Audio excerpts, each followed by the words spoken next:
अभी चाय नहीं बनी क्या बहू? सास गीता बालकनी में बैठी बोली। भाभी, अभी मेरा सूट प्रेस नहीं किया। ननद शीना चिल्लाई। ये क्या नाश्ता बना दिया? मुझे तो आलू के पराठे खाने थे। देवर बोला। मेरी वाइट वाली शर्ट का बटन टूट गया है, आकर लगा दो, पतिदेव ने कहा। चारों तरफ से परिवार वालों की आवाज सुन नेहा ने रसोई में साड़ी का पल्ला कमर में डाला और तेजी से हाथ चलाने लगी। वह बेटी माही का लंच तैयार कर रही थी, उसे स्कूल भी जाना था। ये लीजिए माँ जी आपकी चाय और बिस्किट। दीदी आपका सूट प्रेस नहीं कर पाई, आप दूसरा पहन लीजिए। और भैया आज जरा लेट से उठी थी, आज सादा पराठा और दही अचार ही है। और सौरभ जी, बटन बाद में लगा दूंगी, अभी अलमारी से आप दूसरी शर्ट पहन लीजिए। नेहा कहते हुए स्कूल बैग और बोतल गाड़ी की डिक्की में रखकर वह माही को बस स्टॉप पर छोड़ने निकल गई। नेहा पहले जैसे बिल्कुल नहीं थी। घर में हर किसी की बात को वह पूरा कर देती थी। सास ननद देवर सब कुछ करने पर भी खुश नहीं रहते थे। बहुत सोचने पर उसे समझ में आया कि सबके लिए कितना भी कर ले, पर किसी को उसके काम की कदर ही नहीं है। इसलिए अब वह सबकी फिक्र छोड़ अपने बारे में सोचने लगी। सबसे प्यार करने के साथ खुद से प्यार करने लगी। तो पहले दिन भर काम में लगी रहती थी, अब अपनी बेटी माही के साथ कुछ वक्त वह अपने लिए भी निकालने लगी। देखा जीजी, कैसी हवा की रफ्तार से आती है और तूफान मेल बनकर चली जाती है। ना किसी की सुनती है और ना ही किसी का ध्यान रखती है। हमें तो बहुत ही खराब बहू मिली है, सास गीता जी ने ना चाहते हुए अपनी ननद सपना जी से बोली, जो 2 दिन पहले ही अपनी भाभी से मिलने आई हुई थी। भाभी तो कोई काम कर ही नहीं पाती है। एक सूट प्रेस करने को बोला था, उनसे इतना भी नहीं होता। देवर रोहन भी कहाँ पीछे रहने वाला था। वह अपनी बात रखते हुए बोला, पहले तो हमारी फरमाइश पर सब कुछ बना देती थी, मगर अब घर में घास फूस खाना ही मिलता है। मुझे तो समझ में नहीं आता कि घर में रहकर आखिर ये करती क्या है। पति सौरभ भी चिढ़ते हुए बोला, पहले तो मेरा सामान हाथ में दे देती थी, अब कहती है खुद ढूंढ लो। अरे ऐसी पत्नी होती है भला? मैं तो तंग आ गया हूँ। और शाम होते होते दुनिया भर के दर्द सामने आ जाते हैं मैडम के अंदर। कभी कमर दर्द और कभी पैर दर्द। कभी भी खुश नजर नहीं आती। ऐसी शक्ल बनाकर रखती है घर में जैसे जेल खाने में कैद हो। अरे काहे का जेल खाना बेटा, तूने तो उसे स्कूटी दिलाकर रखी है हवाई जहाज। कभी भी उठाकर घूमने निकल जाती है महारानी। माही का नाम लेकर स्कूल और बाजार के चक्कर काटती रहती है। आजकल तो घर के कामों में मन ही नहीं लगता मैडम का। सब लोग इतनी जोर जोर से बोलकर उसकी शिकायतें कर रहे थे कि दरवाजे पर पहुंची नेहा सब कुछ सुन लिया। एक हाथ में फल सब्जी का थैला और दूसरे हाथ में किराने का सामान का बोझ लिए खड़ी नेहा तेज कदमों से रसोई की तरफ जाते समय सोचने लगी, उसके पीठ पीछे बोलने की क्या जरूरत है। आप लोगों को जो भी बोलना है सब मेरे सामने बोल दिया कीजिए। पीठ पीछे इतनी बुराई करने से क्या हासिल होता है? आखिर मैं भी तो सुनूं, कितनी मटर गश्ती करके लौटी हूँ। मगर उसके माता पिता के दिए संस्कार उसे हमेशा रोक दिया करते कि बेटा ससुराल में व्यवस्थित समय लगता है, पर कितना समय? एक सवाल खड़ा रहता, इसका जवाब किसी के पास नहीं था। उसे देखते ही हॉल में चुप्पी छा गई। सभी लोग अपने अपने काम में व्यस्त हो गए। आखिर उनका ये रोज का काम था। जब तक सब उसकी बुराई ना कर लें तब तक सबका खाना कहाँ हजम होता था। जब नेहा घर में बहू बनकर आई थी, बहुत समझदार और खुश मिजाज लड़की थी। शादी के बाद भी नौकरी पर जाती रही, मगर 4 महीने बाद सौरभ बोला, क्यों न पहले तुम घर में सबको अच्छे से जान और पहचान लो। मेरे भाई बहन अभी छोटे हैं, माँ से अब काम नहीं होते। तुम्हारे ऑफिस की भागदौड़ में घर के काम अधूरे छूट जाते हैं। कोई खुश नहीं रहता। तुम कुछ दिन का ब्रेक लेकर देख लो। यह ब्रेक 6 साल बाद भी खत्म नहीं हुआ, क्योंकि व्यस्तता बढ़ती ही चली गई। एक के बाद एक जिम्मेदारियां उस पर थोप दी गई। घर के सारे सदस्य आराम फरमाने लगे और वे अकेली घर के सारे काम संभालने लगी। फिर माही के बाद तो कैरियर पर फुल स्टॉप ही लग गया। देखा दीदी कैसे काम से जी चुराती है। जब तक 4 बार आवाज ना लगाओ सुनती ही नहीं। अरे भाई, ससुराल में तो ससुराल की तरह ही रहा जाता है ना। क्या हो गया जो ननद देवर के 24 काम कर दिए तो? पति का काम तो पत्नी को ही देखना होता है। सास की सेवा तो बहू का फर्ज होता है। इसमें कौन सी नई बात हो गई? हमने भी तो किया है ना अपने जमाने में। फिर अब इनकी बारी आई तो ये काम चोरी करने लगे। अगर आपको बुरा ना लगे तो आपसे एक बात कहती हूँ, वो कुछ गलत नहीं कर रही। आपने भी तो उस पर पूरे घर की जिम्मेदारी डाल रखी है। आप रसोई में जाती नहीं, शीना तो खुद से अपना कोई काम करती नहीं, क्योंकि वह कॉलेज में जाकर बहुत बड़ा एहसान जो करती है। रोहन, उसे तो शर्म आनी चाहिए कि वह अपनी भाभी से किस तरह से बात करता है। उसे अब 6 साल हो गए घर में, कब तक इनकी फरमाइशें पूरी करेगी? कल को रोहन और शीना की भी शादी होगी। सभ्य तरीके से रहना चाहिए। अपनी भाभी का थोड़ा हाथ बटाना चाहिए, ना कि सबके बीच में अपनी भाभी की ही बुराई करनी चाहिए। और एक बात, आज वे अपनी भाभी के बारे में ऐसा बोल रहे हैं, कल को जब इनकी बारी आएगी तो ऐसे गुल खिलाएंगे जिसका आपको अंदाजा भी नहीं है। रहने दो जीजी, मेरे बच्चे बहुत सीधे हैं। रोहन को मेरा आज्ञाकारी बेटा है। उसकी बहू आएगी तो मेरी बहुत सेवा करेगी, मुझे पूरा यकीन है।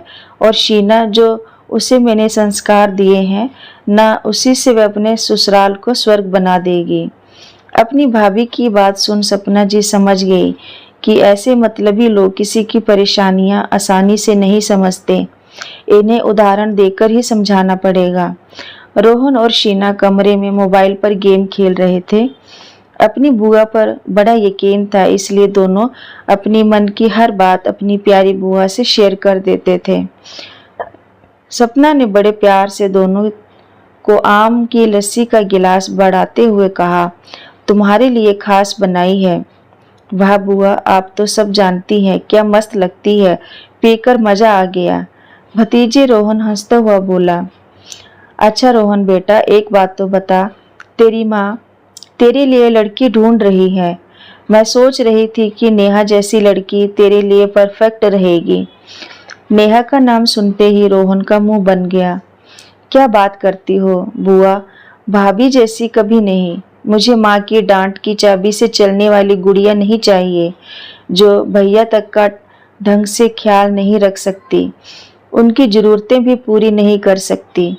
वह मेरी पसंद नहीं हो सकती। तो तुझे कैसी लड़की चाहिए? मेरी पत्नी तो एकदम स्मार्ट होगी। मैं जहाँ जाऊँ मेरे साथ वैसे रेडी होकर चलेगी। साड़ी वाड़ी में लिपटी ना रहे, वेस्टर्न ड्रेसेस धड़ल्ले से पहने, जॉब करे और मेरे कंधे से कंधा मिलाकर चले और अपने डिसीजन खुद ले सके। किसी की गलत बात सुनकर चुप ना रहे, गलत के लिए खड़ी हो सके। बोल्ड एंड ब्यूटीफुल, यही गुण चाहिए मुझे उसमें, और वही बनेगी मेरी दुल्हन। और बेटा, घर के काम कौन करेगा? और तेरी माँ की सेवा, उसका क्या हुआ? घर के काम तो नौकरों को शोभा देते हैं, और माँ को ऐसा क्या हुआ है जो उन्हें सेवा की जरूरत है? सही जा रहे हो भैया, मुझे भी ऐसी ही भाभी चाहिए, ना कि नेहा भाभी जैसी देसी घरेलू गवार जिसे हंसने से ज्यादा रोना आता है। दिन रात बस आंसू ही बहाती रहती है। ठहाका मार के दोनों भाई हंस पड़े। शीना बिटिया, तू रोहन की छोड़, कल को तेरे लिए भी एक लड़का ढूंढ दूंगी। अच्छे घर में तेरी शादी करूंगी। तेरी भाभी से 2-4 गुण ले लेना, ताकि ससुराल में सुख शांति बनी रहे। पागल समझा है क्या उनके जैसी? अपनी पर्सनैलिटी खोकर इस घर के रंग में रंगने के जैसे प्रयास मुझसे तो ना हो पाएंगे। दिन भर माँ पर उन पर हुक्म चलाती है। अगर एक बार भी मेरे साथ ऐसा करने का प्रयास किया तो मैं उसी दिन सूट उठाकर मायके आ जाऊंगी, और साथ में अपने पति भी खींच कर ले आऊंगी। बहू, घर में किसी की जागीरदारी नहीं है जो जब चाहे जैसे चाहे मुझे चलाएगा। मैं अपने मन की मालिक हूँ, मुझे जैसा अच्छा लगेगा मैं तो वैसा ही करूँगी, किसी के कहने पर कभी नहीं चलूँगी। पर बेटा, लड़की को एडजस्ट करना ही पड़ता है। शादी सिर्फ पति पत्नी का रिश्ता नहीं होता, पूरा परिवार साथ लेकर चलना होता है। अरे बुआ, 1857 की बातें करती हो। मेरी शादी जिस लड़के से हुई है उससे से मतलब रखो, ना कि उसके पूरे खानदान की सेवा चाकरी करती रहूंगी। अगर मेरी ससुराल में सामंजस्य नहीं बनी तो पति को लेकर नया घर बसाऊंगी और सुख शांति से रहूंगी। इठलाते हुए शीना बोली, बड़े ही उच्च विचार हैं बेटा तुम दोनों के। लाओ खाली गिलास मुझे दो, मैं धुलने के लिए रख देती हूँ। तुम लोग आराम से अपना वीडियो गेम खेलो। कहते हुए सपना बुआ कमरे से बाहर आ गई। अगले दिन रोहन बोला, भाभी आज शाम को मेरे कुछ दोस्त आ रहे हैं, ब्रेड पकोड़े और इमली की चटनी बना लीजिएगा। कोल्ड ड्रिंक्स मैं बाजार से ले आऊंगा। और शीना बोली, भाभी आपने 2 दिन से मेरे कपड़े नहीं धोए, कल मेरे लिए पीले वाला सूट प्रेस करके रख दीजिएगा, मैं अपनी सहेली के घर पढ़ने जा रही हूँ। रोहन भैया, आप दोस्तों को किसी और दिन बुला लेना, और माही का टेस्ट है, मेरे पास समय नहीं है। शीना दीदी, आप भी अपना सूट खुद ही प्रेस कर लीजिएगा, शायद मुझे देर हो जाएगी। नेहा की बात सुन गीता जी बोली, बहू ये क्या बदतमीजी है, तुम्हें तो हर काम टालना होता है। रोहन के दोस्त आ रहे हैं, कुछ अच्छा तो बनाना ही पड़ेगा ना। अगर कुछ काम कर दोगी तो घिस नहीं जाओगी। पास में बैठा सौरभ भी बोला, ऐसा भी क्या काम है, बच्चे बोल रहे हैं तो कर दो ना। अपने पति की बात सुन नेहा बेबस खड़ी रही। क्यों नीता बुआ बोली, तुम सब लोगों को शर्म नहीं आती, अपना सारा काम नेहा पर थोप देते हो। अरे उसे अपना और अपने बच्चे का भी तो ख्याल रखना है ना, सारा दिन तुम लोगों की गुलामी करती रहे। और सौरभ, तुमने क्या बच्चे बच्चे लगा रखा है, तेरे भाई बहन छोटे बच्चे नहीं हैं, बड़े हो गए हैं, अब उन्हें अपनी जिम्मेदारी उठानी चाहिए। तब सौरभ बोला, बुआ जी घर की बहू जो भी काम करती है गुलामी नहीं होती, ये घर उसका भी है, काम तो करना ही पड़ेगा। बेटा सौरभ, कहीं न कहीं नेहा की ऐसी हालत के जिम्मेदार तुम हो, तुम्हें उसकी फिक्र ही नहीं है, इसलिए घर वाले भी उसकी कदर नहीं करते। और वैसे भी ससुराल में पति से पत्नी की कदर होती है, अगर पति कदर करता है तो ये कभी ना होता। अच्छा चलो, आज मैं तुम्हारा एक वहम मिटाती हूँ, जो तुम अपनी पत्नी से इतना नफरत करते हो मगर कभी अपने भाई बहन और माँ को गलत नहीं समझा। लो सुनो। बुआ जी फोन में हुई रिकॉर्डिंग चालू कर देती है। उनके रोहन और शीना के बीच हुई सारी बातें सबके सामने आ जाती हैं। उसकी रिकॉर्डिंग सुन रोहन और शीना के होश उड़ गए। दोनों एक दूसरे का मुंह देख ही रहे थे। तभी सपना जी बोली, भाभी आपने बहू से बहुत ही उम्मीदें लगा रखी हैं कि पूरे घर को अपने कंधों पर उठा ले, मगर आप जानती हैं आपका छोटा बेटा और आपकी बेटी कितने उच्च विचार रखते हैं। रोहन बहू लाएगा तो सिर्फ अपने लिए, शीना की ससुराल में पटेगी तो रहेगी वरना अलग हो जाएगी। आप जरा सोचो कौन अच्छा है और कौन बुरा, जो ये तुम्हारी बहू नेहा 6 साल से तुम लोगों को सहन कर रही है। अब बताओ कौन गलत है। किसी के पास बोलने को कुछ नहीं था।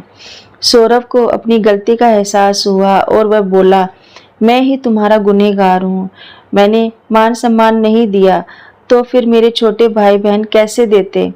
इन लोगों के लिए मैंने तुम्हारी खुशी और नौकरी दांव पर लगा दी। आज वह तुम्हें सिर्फ एक काम वाली समझकर काम निकालते हैं, तुम पर हुक्म चलाते हैं जिसमें मेरी पूरी शय रहती है। मुझे बड़ा होने के नाते इन दोनों को समझाना चाहिए था कि भाभी समय पर तुम्हारा सहयोग देने के लिए है, सारा समय तुम्हारी गुलामी करने के लिए नहीं।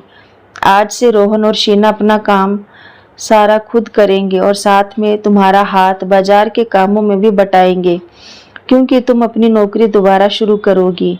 माही को देखने की जिम्मेदारी मेरी और माँ की होगी। ये सब सुनकर नेहा सपना बुआ को मन ही मन में आभार प्रकट करती है। और दोस्तों, क्या आपको नहीं लगता कि घर में ऐसी बुआ सभी के यहाँ होनी चाहिए, जो समझदार तो हो, साथ साथ सबके बुरे कामों के लिए भी सबको सबक भी सिखा सके। तो इस कहानी के बारे में आपकी क्या राय है? कमेंट करके ज़रूर बताइएगा। और ये कहानी अगर आपको पसंद आई हो तो प्लीज़ लाइक को ज़रूर कीजिएगा। और ऐसे ही दिल को छू लेने वाली और प्रेरणादायक कहानियाँ सुनने के लिए इस चैनल को सब्सक्राइब करें।